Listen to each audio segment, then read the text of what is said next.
This franchise is one that definitely needs to be brought back, and I'm glad Tecmo finally got the memo. No pun intended. Okay, Ninja Gaiden Master Collection is super accessible and the perfect chance for anybody, and I do mean anybody, to actually give these games a real shot. Or if you've already been playing these games, whether it be the original version or the Sigma versions or whatever, now you don't have to bring out your Xbox or your PS3 or, God forbid, trying to make it work on emulator, because if you've tried, you know they don't really work on emulators that well. The time that it takes for these games to come out, because let's be honest, there hasn't been that many.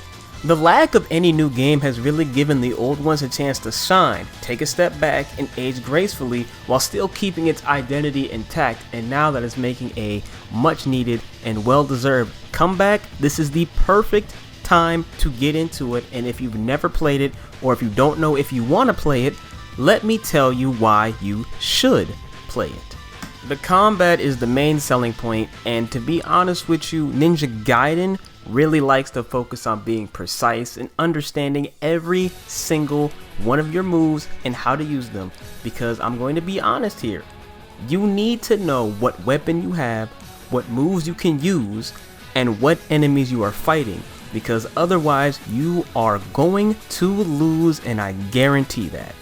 Ninja Gaiden 1 is the most unforgiving one of the three, because the moves have to be so precise and there's so much weight to everything. You are committed to your move, unless you shuriken cancel, every single time. Number 2 is the most pressure, mainly because the enemies will swarm the shit out of you if you are not careful. I mean, if you're fighting one enemy, you're fighting 10, you just don't know it yet. However, for Ninja Gaiden 2, they bumped up the animations to 11. They bumped up the weapons to 11, so they all can be used throughout the entire game, and they're all versatile and they all work, which is great considering what number 1 had you play with.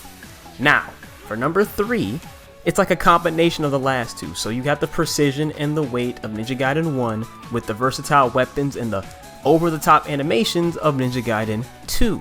I've done all this talking about the weapons, but I haven't even touched the enemy types. And to be honest with you, there's only 2. Humanoid and Fiend.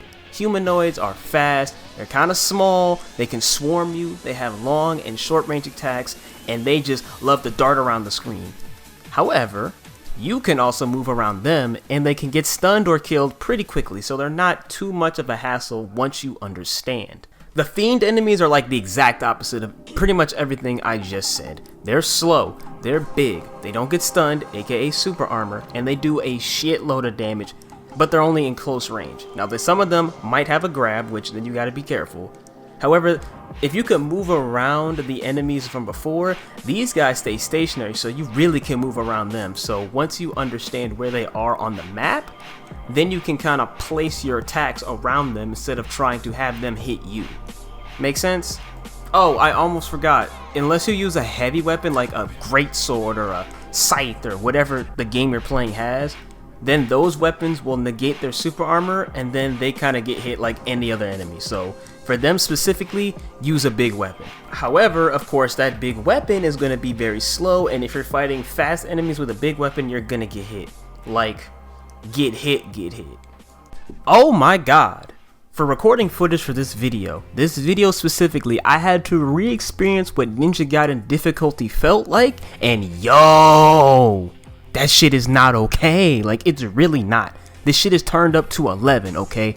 Enemies do ridiculous damage. Checkpoints are sparse, aka if you die, you gonna be running and cutting the same enemies over and over again. Attack patterns varied as well as simple. By what I mean by that is sometimes enemies will do the same maybe 1 or 2 moves, but they'll do them in every situation, and those moves are really strong, so you can't really easily find a way around it, but you're gonna be getting hit, and if you get 2 touched, guess what? You're dead. Sorry, had to take a breath. What I'm saying is you need to learn what your moves do. I say that because once you know what your moves do, you're not questioning what move you're using. Now you're trying to figure out how to use it in what situation you're using it in. That makes it 10 times better.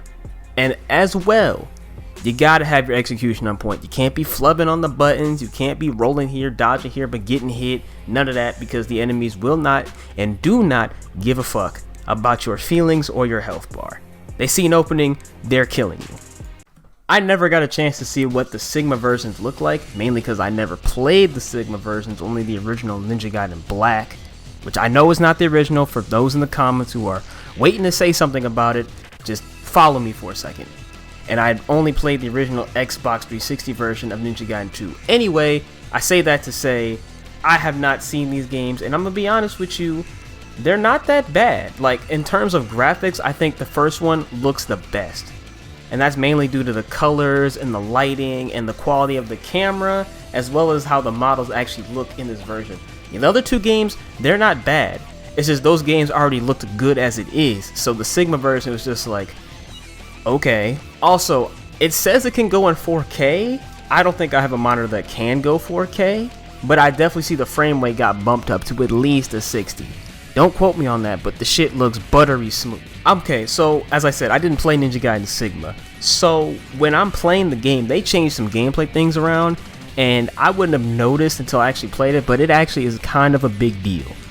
Like, blocking and dodging sometimes are on separate buttons. The bow is its own button. I'm not used to that. And you can't even aim with the same button. Like, you have to press a button to aim and then shoot the arrow with a different button, and you can't move. Now, obviously, you can't move in the original, but I could just press the B button and move. I don't have to separate it by 3 different buttons. So that whole thing is a little weird. It takes some getting used to. It's not terrible, and if you only play this version first, you'll never notice it. But if you're going from the original to, say, Sigma 1 or Sigma 2, it's going to take a minute. I already said it at the beginning, so there's no point for me to keep repeating myself, though I'll just say it one more time. This is the perfect time to get into Ninja Gaiden, bar none. It's on at least 3 systems: PC, not Xbox, I take that back, PC, PS4, Switch, there's the internet. If you have any trouble, don't let anybody tell you that you can't look anything up on the internet, or you should feel bad for looking up a guide or doing anything like that, okay? I stuttered on my words because I really feel passionate about this. You can look the thing up, okay? Don't rely on it. Like, don't literally sit there and watch a guide and then play the game. I mean, I've done that from time to time. You could do it too. It's just not playing the game. However, even if you look up a guide and they tell you how to play the game or how to beat the boss, you still have to beat the boss yourself. It doesn't matter if the game or the internet told you, hey, you got to turn right here, if you don't have the reflexes to turn right. So don't feel bad about that. I say that to say, look, get the game, try it out. It's going to be difficult, but there are so many guides and resources to help you if you need it that this is just the perfect time to try it. I'm just happy this game is back. I don't know if you can tell that. Just try it, okay? I promise you're gonna have a fun time. A difficult time, but a fun one. Oh, quick note, I just checked. It is on Xbox One. That's a big deal to me because the franchise got its revival or its restart on the Xbox. So it would have been weird if it wasn't on it at all. But it is. So Xbox users, no excuse. You can get on it too. What it do, y'all? Thank you for making it to the end of the video. Let me give you that respect by taking these headphones off. The camera might be flickering. I don't know how to fix that right now. I want to try something new for this video series. It's kind of like a review in like 10 minutes or less. Think of it like a study guide. So let me know what you guys think about that. If you liked it, didn't like it, whatever the case is, feedback is appreciated.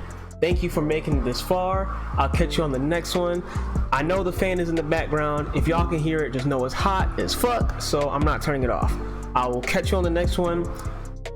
And I used to have an outro. I don't know what it is now, so next video I'll have one.